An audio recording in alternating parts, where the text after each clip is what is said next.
allá en las viviendas estaban las vasijas.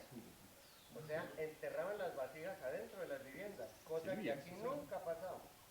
Y es más, las vasijas de allá tienen tapas, tenían tapa. Y aquí nunca hemos encontrado una vasija con tapa. Y eran tapas de barro. ¿Eso qué significa? Que es otra cultura de otro tiempo. Semejantes a esa, encontramos unas en Popayán, unas urnas con tapa en Popayán.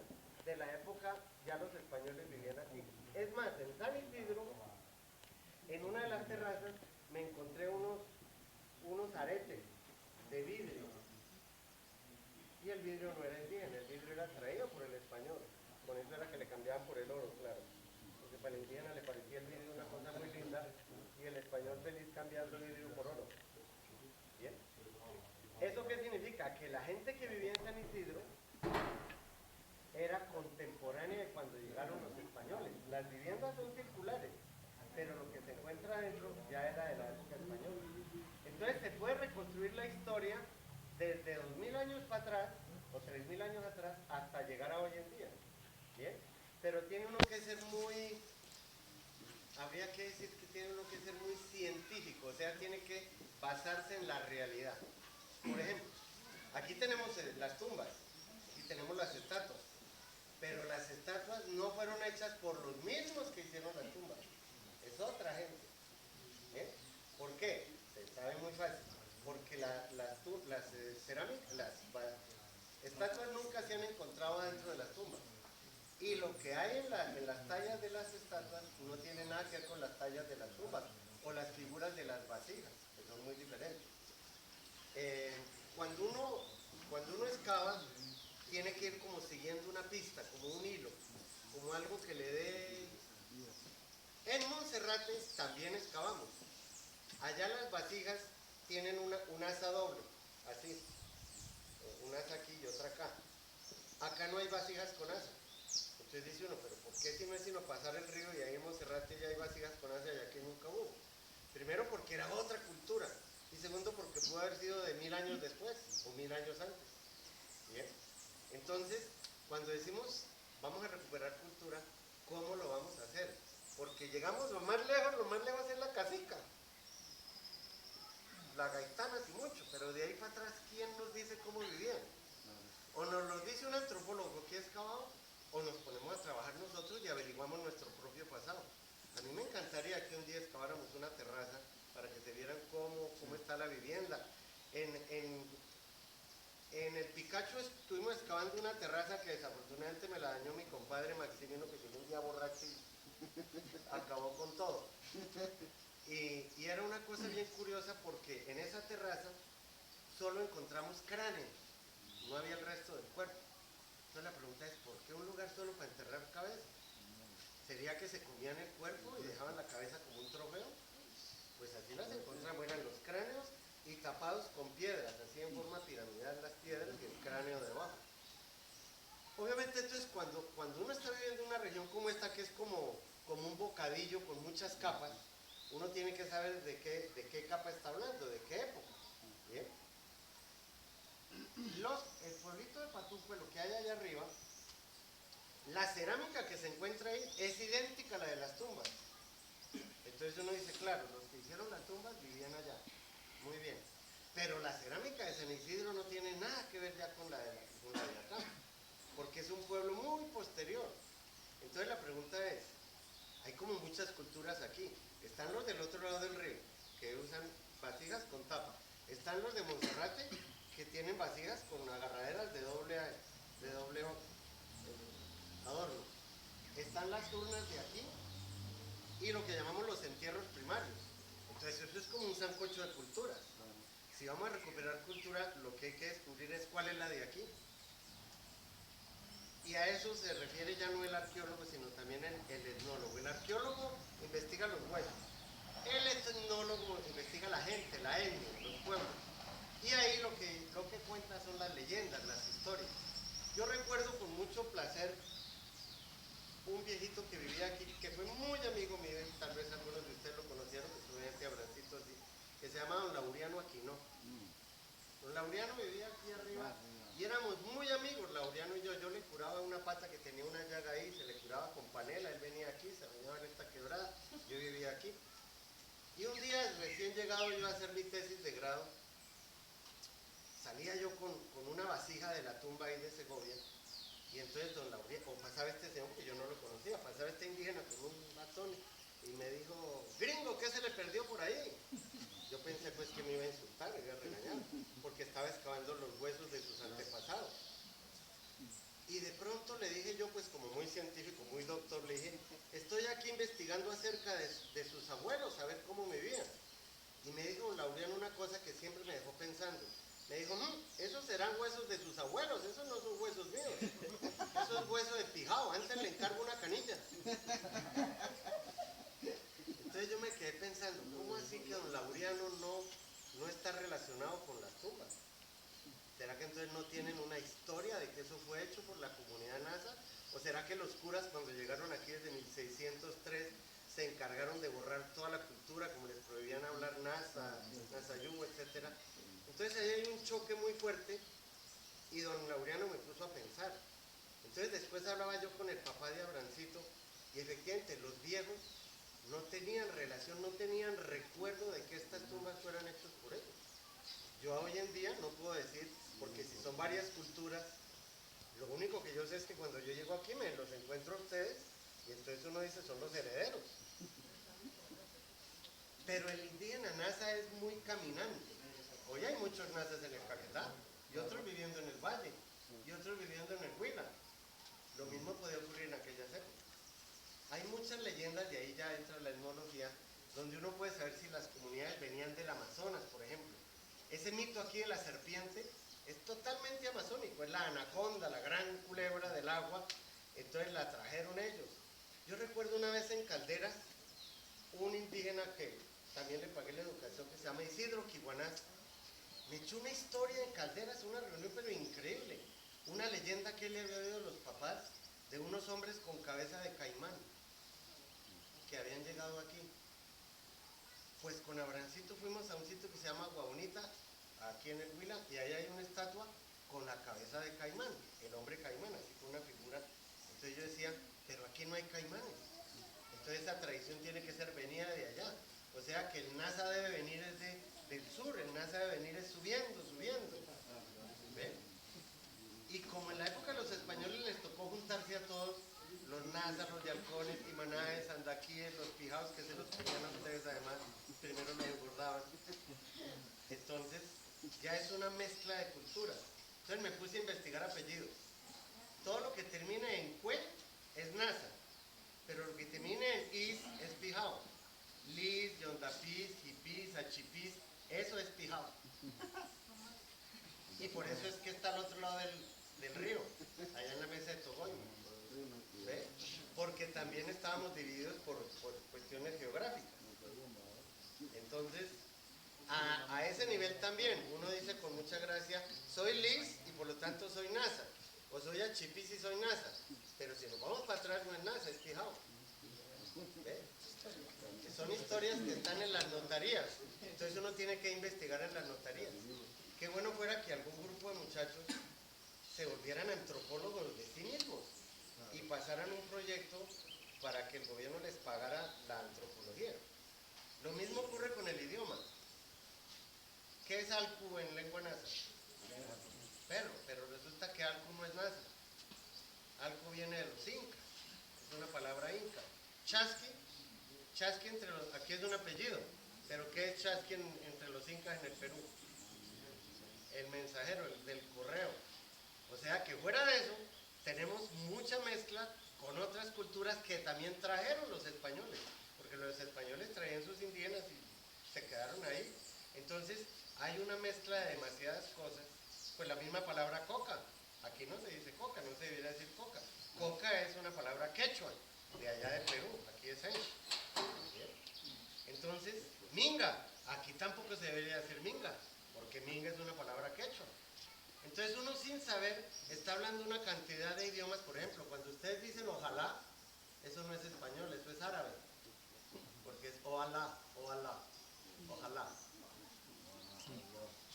¿Y saben cómo se dice beso? Mójame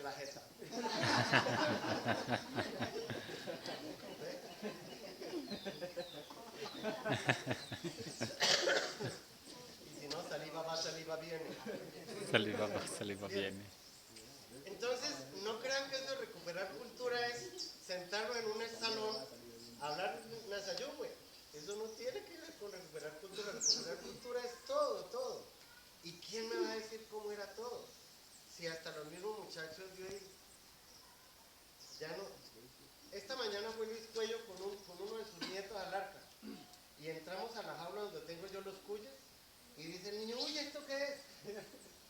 Y le dije yo a Luis, mire Luisito, recuperar cultura. Usted sabe que eso es un cuy y su nieto ya no sabe que eso es un cuy. Entonces no es tan fácil. Eso de recuperar cultura a veces lo aprovecha mucha gente para hacer política. Entonces yo creo que lo que primero tenemos que recuperar es memoria de nosotros mismos. ¿Bien? Y en ese sentido, los NASA llegaron aquí alrededor del año 1000 después de Cristo. O sea, los NASA como tal ya viviendo aquí en Tierra Adentro 1000 y pico de años. Pero ya había gente viviendo aquí. Entonces, es como hicieron los españoles. Los españoles, ¿por qué se llama San Andrés de Pisimbalá? Hola, hijo, buen día. Pues porque eso se llama Pisimbalá y después le pusieron el San Andrés. La Plata se llama San Sebastián de la Plata, pero eso tenía primero su nombre indígena. Entonces los españoles lo que hicieron fue, sobre las culturas nativas, montar las otras, montar la de ellos, incluyendo las fiestas. Las fiestas religiosas las montaron sobre las nativas. Y eso que de alguna manera queremos como recuperar, primero tenemos que desarmar el rompecabezas, porque es que aquí hay muchas fichas. Son muchas culturas que hoy están reunidas en los NASA. Pero si nos vamos a las notarías en Neiva, van a ver que ahí desde 1600 están los apellidos Pijados de un lado y los apellidos NASA del otro, y los dujos que vivían en Neiva, y todos los apellidos están así. La mayoría de estos documentos los tenía la curia, pero lo que ellos hicieron fue pues guardarla para que nadie se enterara. Entonces, de entrada, pues si a eso le agregamos también que es guambiano, pues entonces hay tanta mezcla de culturas que hoy lo que importa, bueno, sin mezclarle pues los blancos, los mestizos, etcétera, que hoy lo que importa es como mirar juntos hacia el pasado, aun cuando sea un momento, ¿no? Recuperar la cultura significa para mí, primero, ¿qué será ser indígena? Esa es otra buena pregunta. Denme una buena definición de qué es ser indígena. Llevar una buena cultura y una tradición. Llevar una buena cultura, una tradición. Oiga, pues yo llevo una buena cultura y una tradición y no soy indígena. Yo no soy indígena, pero de pronto sé más que los indígenas de su pasado. La raza. Esa es una buena, no avergonzarse de ser indígena. La primera vez que yo fui a Santa Rosa, en 1972, yo iba con una jigra. Y me acuerdo que se me acercó un indígena y me dijo, señor, ¿y a usted no le da pena ir con eso? Entonces yo le dije, no, pero si esto es de la tradición de ustedes. Dice, uy, sí, pero claro, ya tenían en la cabeza que ser indígena, que hablar nasayún, que todo eso era como cancho. Yo dije, no, yo me siento orgulloso de esto. Y cuando voy a Calderas digo, mire, esta mochila es de San Andrés, este capizayo es de Tumbichuco y este sombrero es de Calderas. Aquí solo veo a Brancito con sombrero. Entonces, ¿por qué no recuperamos cultura? Aprender a volver a hacer los sombreros, volver a sembrar el pino. Bien. Yo creo que la cultura de recuperar aquí, no en el tablero. Primero aquí. Bien, para mí ser indígena a veces me dicen hablar nasayugüe. Pues yo conozco mucho mushka y mozoco que hablan nasayugüe y no son indígenas. Ah, pero es que yo soy pencue achipis. Y yo le digo, bueno, yo también conozco mucho campesino que tiene apellidos indígenas y no se considera indígena. Ser indígena es una forma de verse a sí mismo. La misma palabra ser lo dice, ¿no? Tenemos cuerpo humano, pero no somos tan humanos todavía. Si realmente fuéramos humanos, no estaremos macheteándonos entre todos cuando eso se da, digo yo. Ser es como un comportamiento hacia la vida, ser indígena. Pero les voy a decir qué traduce la palabra indígena. La primera vez que llegué yo aquí a Tierra Adentro, cuando conocí a un indígena que me lanzó así una palabra. Me dice, doctor, bueno, el indígena se llama Corto. Me dijo, doctor, ¿y ustedes los blancos por qué nos dicen indios? Le dije yo, cada vez que a usted le digan indio, siéntase muy orgulloso. No por ser indígena, sino porque le voy a decir qué significa la palabra indio. Viene del latín. ¿Por qué llamaron a los indígenas indígenas? ¿O por qué llamaron a los habitantes de aquí indios? Porque Cristóbal Colón creyó que había llegado a la India y creyeron que estos eran indios y por eso les dicen indios. La palabra indio significa dos cosas. In significa sin y deus significa Dios. In deus en latín es indio, o sea, sin Dios. Uno dice incrédulo, sin credulidad. Uno dice invisible, sin visibilidad. O sea, in significa no y deus significa Dios. O sea que para Deus.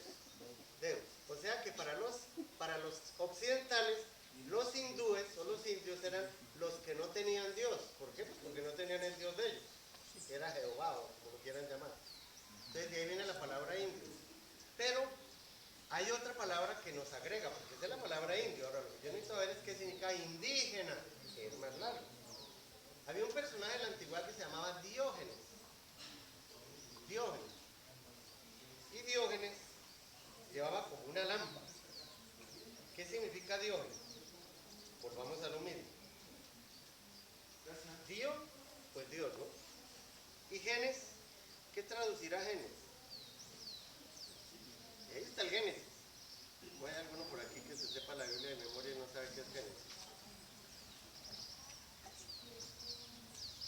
Génesis. Principio, claro que sí. Génesis significa origen. O sea que el Diógenes es Dios desde el principio, el que está con Dios desde el principio. Pero indeus, indígenas, indiógenes, indio, indio también significa adentro. Estoy incluido, es que estoy adentro. Me incluyeron. Entonces la palabra indio también puedes decir que estoy dentro de Dios. Indeus. O sea que indígena es el que está dentro de Dios desde el principio. Indígena. Dentro de Dios desde el principio. ¿Y para nosotros quién es Dios? Lo que a usted le hayan metido aquí, el chip. Pero yo veo a Dios aquí sentado. ¿O no dijeron que el reino de los cielos está dentro de vosotros? Pues la deidad debe estar allá adentro. Esto es un bombillo. El bombillo no da luz, el bombillo sirve para que la luz se manifieste a través del bombillo. Entonces este es el bombillo. Este es un bombillito 1950, convertible, ya es descapotable aquí. Ese bombillo somos nosotros. Nuestro oficio es manifestar la luz, o sea, manifestar lo que somos. Pero hay unos que somos tan hijueputas para manifestar eso. Entonces hay que limpiarse un poco la cizaña y la basura, sobre todo que en la mente tenemos una cantidad de basura pero tremenda, porque todos ustedes nacieron con cerebro como yo, todos nacimos con cerebro porque allá está metido, pero nacimos sin mente, la mente nos la fueron llenando, y eso dependió de la mamá primero, y después del papá y luego la maestra, y la educación religiosa. Entonces nos fueron llenando la mente como si fuera una caneca. Lo que ellos creían que era verdad la fueron echando ahí. ¿Qué nos toca hacer a nosotros? Volver la mierda a abono orgánico. O sea, de toda esa mierda que nos echaron, sacar como lo mejorcito. Y yo creo que lo mejorcito debe ser como compartir con el prójimo, ¿no? Reciclar eso. Entonces, eso también es recuperar cultura. Porque si somos la luz, no somos el bombillo. Pero eso tiene unas connotaciones profundas. Si yo soy la luz, entonces yo no soy blanco. Y si ustedes son la luz, ustedes no son indígenas. Indígena es el color. Con la mente. Pero ¿qué tal tener una mente más universal? Paraditos aquí como indígenas, pero con la mente abierta hacia el universo.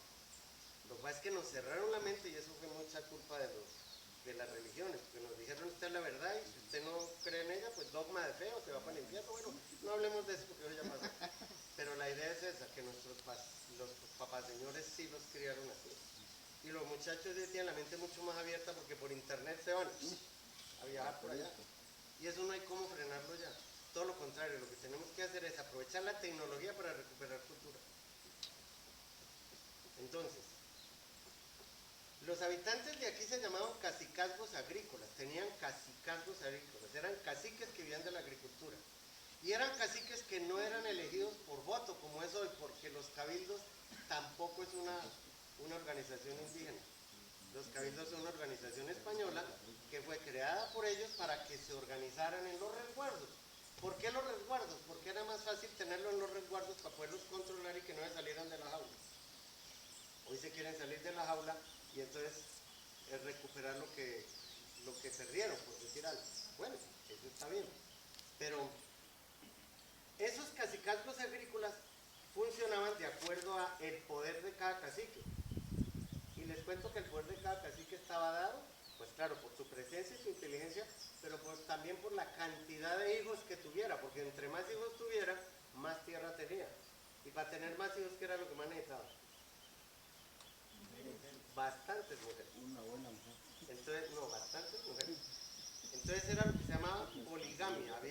Había un cacique con muchas mujeres. Hoy pues cualquiera de ustedes que tenga muchas mujeres ya debe ser es un bruto. Que cómo las sostiene. Son carísimos. Bueno, pero esos cacicazgos estaban reunidos por climas. Entonces había intercambio no había dinero, claro, el dinero era el mismo producto. Los muiscas llevaban la sal de ellos a cambiarlas por las esmeraldas a Muso y el pescado del río Magdalena, pues en esa época, claro, no se llamaba Magdalena. Eran cacicazgos agrícolas. No voy a hablarles de la época más antigua, sino de qué fue lo que encontraron los españoles aquí. Los españoles encontraron aquí, en tierra adentro, muy poquita gente, porque ¿quién iba a vivir en estas montañas y tenemos todas las llanuras de La Plata? ¿Para qué iban a vivir aquí? Pero vivieron unos poquitos. ¿Bien? ¿Por qué vivieron aquí los de las tumbas? ¿Por qué las tumbas están en los filos? Muy fácil, porque la roca está ahí superficial. Ustedes mismos aquí ven que cuando uno profundiza ya mucho la tierra no sirve porque está estéril. Entonces los indígenas de aquella época, los nativos de aquella época hicieron las tumbas en las partes altas porque la roca estaba ahí. Pero primero hicieron lo que se llaman los entierros primarios. O sea, el indígena primero lo enterraban en un lugar. Esos entierros primarios es lo que llaman las huacas. Y se la pueden encontrar en cualquier parte. Ustedes rozando, trabajando, abrió una huaca, se encontraron unas vasijas. Hola, digo. En esos entierros primarios, por eso se llama primario, ponían al difunto con las vasijas de la vida diaria. ¿Por qué? Porque según ellos, el difunto se iba en un viaje y necesitaba comer al otro lado. Entonces le ponían y así lo hemos encontrado. ¿Quién de ustedes come caracoles? Pues bueno, esa era una de las dietas de la antigüedad. En las viviendas nos hemos encontrado los caparazones de unos caracoles muy grandes que se daban aquí y eso se lo comían ellos, pues cocinado, me imagino. Bien, entonces, en esos fogones, ¿qué hace uno? Uno analiza, saca los huesitos y los manda a analizar al laboratorio, entonces le dicen que esto era una guagua, que comían oso, las semillas que había ahí, ¿de qué eran? Eso no es solamente recuperar cultura, sino más, hay que meterle un poquito de tecnología. Pero bueno, en ese entierro primario enterraban al difunto, le ponían las vasijas al lado y le amarraban, fíjense que esto ustedes no lo saben, pero yo sí lo sé. ¿Por qué? Porque las excavaciones que he hecho. Le amarraban una cuerdita aquí en la muñeca al difunto y lo tapaban. Y de vez en cuando venían a jalar la cuerdita. Si la cuerdita no salía, el difunto todavía la tenía agarrada. Pero cuando ya la cuerdita salía, era que el difunto se había ido. ¿Qué había sucedido? Claro, se había podrido ya la cabulla. Pero entonces había un tiempo para que esa cabulla se pudriera, 1 año, 2 años.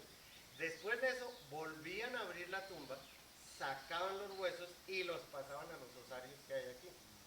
O sea, esos osarios no es que se muriera la gente y de una vez los pusieran a todos ahí, no. Esos osarios se mantenían abiertos. Y por familias, cada uno tenía su cacicazgo, tenía su tumba, digamos así, pero las tumbas también tienen evolución. Hay unas muy decoradas y otras no tanto. Entonces también tenía que haber clases sociales en aquella época, pero la clase social no era por la plata, sino pues por la sabiduría. Esa vasija que hay aquí, que encontré en el año 74, que es con los duendes y las serpientes, ahí debía estar enterrado un chamán, pero el berraco, porque esa vasija es única en toda América. ¿Quién estaría enterrado ahí? Bueno, pues en el duende se encontró.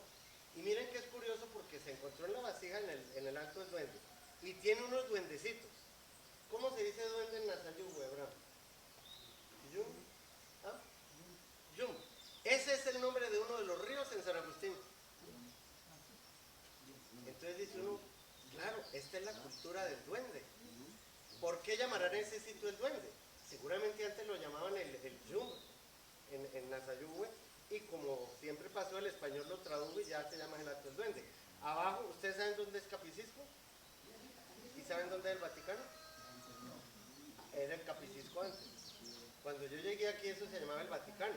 Y un día con Ángel María Liz nos encontramos los archivos de Santa Rosa y Santa Rosa se llamaba era Capicisco. Entonces dijimos, quitémosle el nombre a esto de Vaticano y que se llame Capicisco. Y desde entonces, hace 30 y pico años, se llama Capicisco. Y se perdió el nombre del Vaticano, porque eso no era. Entonces, para recuperar cultura había que empezar por cambiarle los nombres a muchos sitios y volverlos otra vez. La Argentina no se llama la Argentina. Le pusieron la Argentina porque es una llanura como la Argentina. Pero eso se llama la planicie de la laguna. Se me olvida en este momento el nombre. Eso lo investigó Israel. Pero mira. Bien, después de que sacaban los huesos, los ponían en estas vasijas. Ahí ya no va comida, ahí van solo los huesos. A veces los pintaban de rojo, dando a entender que el muerto estaba todavía vivo, que el rojo es la sangre. Ahora, ¿por qué el blanco, el rojo y el negro? Pues, según la historia, siempre el negro es la muerte. Pero entre los mayas, el negro, la muerte es amarillo, no negro. El rojo, pues, es la vida. Y el blanco es el nacimiento entre la vida y la muerte. O sea que el blanco, el rojo y el negro eran los colores naturales de aquí. Una vez hecha la tumba, que es la vivienda de los muertos, porque ustedes ven que parece una choza, una maloca, por eso son circulares, porque eran las casas de los muertos igualmente. Pues ahí iban poniendo vasijas durante muchos años, mucho tiempo. Ahí en Segovia también encontramos una tumba con salamandras, como la de acá arriba. Pero estaba tan deteriorada que la volvimos a tapar. Sin embargo, de esa tumba sacamos una fecha, el año 750 a.C. Por eso podemos saber que los que hicieron las tumbas están aquí desde antes de haber nacido. Es que no quisiera hablar de antes de Cristo, desde hace 2500 a 2700 años, redondémoslo en 3000, porque puede haber tumbas más antiguas que no hemos encontrado esas fechas. Bien, hace 3000 años esto ya estaba habitado. Pero cuando llegan los españoles, 1500, 2500 años después, la gente que encuentran aquí ya no es la misma que había hecho las tumbas, porque han pasado 2500 años, eso no es cualquier cosa, han pasado 2500 años y en 2500 años se mueve cualquier pueblo. ¿Bien? Entonces, los entierros primarios, para saber si los entierros primarios son de la misma gente que hizo las tumbas, tiene que haber alguien experto que sepa relacionar la cerámica del entierro primario con la cerámica del entierro secundario. Porque uno también se puede encontrar una huaca, pero no sé, de 1300 años después de Cristo, ya mucho después. Y si no es allí, pues por eso les digo, los entierros que se encuentran en Monserrate no tienen nada que ver con los de aquí. Las tumbas que se encuentran de Luyucos para allá tampoco tienen nada que ver por aquí. Bueno, de Luyucos para allá no, de la quebrada de Inzá para allá. Porque las vasijas que encontramos en el Alto de San Francisco no están en hipogeos, pero sí son tumbas de hipogeos, sí son cerámica de hipogeos. ¿Por qué no en tumbas? Porque allá no hay la roca al borde y tenían que enterrarlo cerca a lo que era pues la pirámide. Esa pirámide no es hecha por el hombre, esa pirámide es hecha por la mano divina, digamos así. Esas piedras se llaman basaltos hexagonales. Es un tipo de piedra que siempre que se parte forma ángulos, basaltos hexagonales. Es muy fácil verlo cuando uno va para Belalcázar, en el puente antes de subir a la mesa de Togoima. uno ve a mano derecha una peña que hay ahí con unas rocas como curvas. Esos son basaltos hexagonales. Cuando subimos con Abrancito al Nevado del Huila, eso está lleno de piedras que uno dice, Dios mío, me pudiera yo llevar esto para el arca, pero ¿cómo cargo una de esas columnas de roca? No se podía. Entonces, eso que llaman pirámide es natural. Y esas cuevas que hay debajo, tampoco las hicieron los nativos. Las hicieron los españoles buscando el oro que seguramente estaba enterrado debajo de esa pirámide. Pero no encontraron nada, claro. Y se sabe que lo hicieron pues muy fácil, porque ahí está la huella del barretón todavía. Bien. Si hubiera sido en piedra, con herramienta de piedra, aquí en el Alto de Segovia tapamos una tumba. Yo tengo las fotos de la tumba. ¿Por qué la tapamos? Porque es increíble, toda la tumba se ve la huella de la herramienta con la que la excavaron. Y eran unos punzones de piedra que algunas veces los encontramos, que los amarraban pues en un palito y con eso dándole hasta que podían hacer toda la tumba. Qué gente tan inteligente que tenía que abrir eso dejando donde iban las columnas, donde iban los nichos, porque el que se equivocara pues yo podía como borrar y volverla a hacer, ¿no? Entonces, entierros primarios. A ver, pues vamos a empezar. Viviendas como la de Patucue, viviendas precolombinas. Entierros primarios como los de también de Patucue, porque ahí encontramos unas carrazas muy lindas. Y las tumbas, todas las tumbas de Segovia, San Andrés, el Alto del Duende, del Duende y San Pacho, son una cultura. Sabemos que son una cultura. Pero la cerámica que se encuentra relacionada con las estatuas ya es otra cultura. La cerámica es completamente diferente. No tiene nada que ver con la cerámica de las tumbas. Y también, ¿cómo se sabe eso? Porque uno manda a fechar los restos orgánicos en un sistema que se llama carbono 14. Nosotros somos carbono y ya se sabe cuántos años demora el carbono para irse degradando. Entonces, sabiendo cuál es la medida normal del carbono, vuelven a medirlo y si le faltan no sé cuántas moléculas, por decirlo algo, porque no soy experto en eso, entonces se calcula que han pasado 1000 años para que se degradara el carbono. Bien. Entierros primarios. Viviendas, entierros primarios e hipogeos son uno. Pero viviendas como la de San Isidro y estatuas son otras.